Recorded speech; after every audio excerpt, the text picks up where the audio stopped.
మనం భారత రాజ్యాంగ పీఠికను చదువుకొని ఈ కార్యక్రమాన్ని ముందుకు నడిపించుకుందాం. భారత రాజ్యాంగ పీఠిక.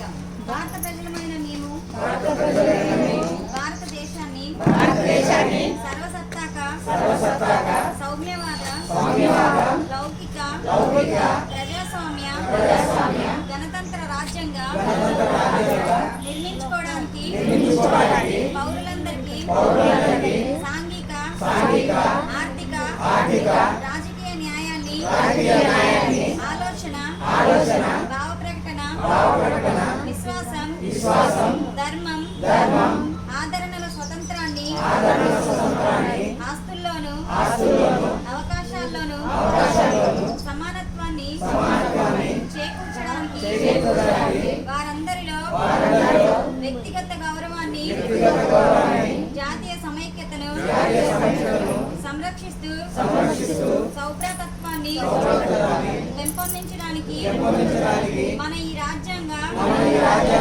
పరిషత్తులో 1949 నవంబర్ 26వ తేదీన ఎంపిక చేసుకొని శాసనంగా రూపొందించుకున్న ఈ రాజ్యాంగాన్ని మాకు మేము సమర్పించుకుంటున్నాము.